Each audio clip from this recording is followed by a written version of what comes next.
ফুটো, তোকে আমি একটা কথা বলবো ভাই। বল বাড়া, কি বলবি? অত টেনশন কি তোর? তুই আমার ন্যাংটো বেলাকার বন্ধু রে, একটা বিড়ি দুজনে হাফ হাফ করে খাইছি, আবার কত হ্যান্ডেলও মেরেছি তোর আমি তিলের পাতা দিয়ে। তুই আমার ছোটবেলাকার কথাগুলো বেশ মনে রেখে দিচ্ছিস তো ওরা। আমার বাড়া মনে থাকে না ওই ছোটবেলাকার কথা। তা তুই আমার বন্ধু বলে আজ মনের কথা তোকে খুলে বলতে চাই আমি। বল, তোর টেনশন কি রে বাড়া, বল। টেনশন কিছুই না, আবার সবই টেনশন। সেই টেনশনটা কি তোর? টেনশন বলতে আমি একটাই বিয়ে করেছি, আর সেই বউকে আমি লাইনে আনতে পারছি না বে। ফেদা একটা কথা শুনছি না, আমার যা শুনছি তার বাম্মায়ের কথা শুনছি বে। কি করবো না কিছু বুঝতে পারছি না বে। বউ তোর কথা শুনছি না? না রে ভাই, বিশ্বাস কর, একটা চোখ ছুঁই বলছি, যদি মিথ্যে কথা বলে থেকে আমি কানা হয়ে যাবো বে। দেখ বাড়া, কানা হইতে না, চোখ থেকে হাত সরা তো। তোরা বাড়া পুরুষ মানুষ নামেই বে, কাজে নাই। কি বলছিস কি রে বানা? বউকে শাড়ি চুড়ি টাকা পয়সা বউয়ের কাছে শুই সবই তো করি, তারপরেও কাজে নাই কেন?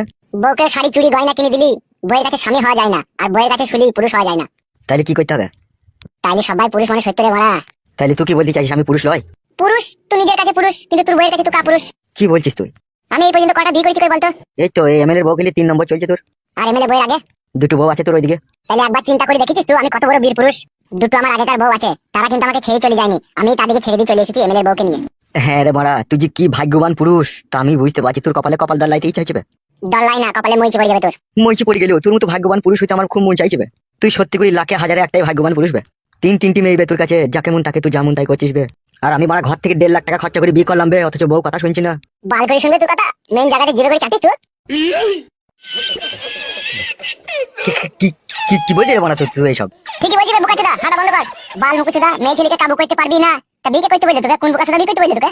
বাবা এর কপালে চুদায় বিয়ে করতে বললো। বললো বিয়ে কর, মানুষের মতো মানুষের দুনিয়ায় বাঁচতে শিখ, ওইসব পথ থেকে সরে যায়। বিষয় এলে হ্যাঁ সরে এলাম তো, দেখ এমএলএ সাহেব আমাকে তোর বউয়ের সাথে ফাঁসি দিয়ে 50 লাখ টাকা জরিমানা নিয়ে নিল। তুই তো একটা বোকাচোদা, ওই জন্য জরিমানাটা দিয়েছিস। কেন? গুদমানি ভাই, তুই বিয়ে করলি না আমার বউটাকে, তুই জরিমানা দিতে গেলি? বুঝতে পারিনি রে, মাথায় তো কোনো কাজ করেনি। গুদমানি ভাই, তুই যদি বিয়েটা আমার বউটাকে করলি না, তাহলে তোমার কাছ থেকে অফার পেয়ে চলবে। কিসের অফার? এই যে 50 লাখ টাকা তোর গেছে, এটা গেছে লিখে তাই তোর 50,000 টাকাতে কাজ হয়ে যেতে শালা, 50 লাখ টাকা লাগবে না। কি করিবে? আমার কাছে এসে যদি আমার পায়ে হাতে ধরে বলতিন ভাই তোর বউকে মারা না করি 50 লাখ টাকা জরিমানা লাগিয়ে তা কাজ কর ভাই, আমি তো করিনি, তোকে আমি 50,000 টাকা দিচ্ছি, তুই মেনে নিলে, তোর বউটাকে তুই ফিরে নিলে। আমাকে যদি এই হয়তো বলতেন আমি ফিরে নিয়ে নিতাম, তোকে কিছু বলতাম না, 50,000 টাকা আমি ক্যাশ গুনে নিতাম আর আমার বউকে আমি আবার নিয়ে নিতাম। ইস শালা রে, তখন বুঝতে পারিনি রে। বুঝতে পারলাম আর এই সব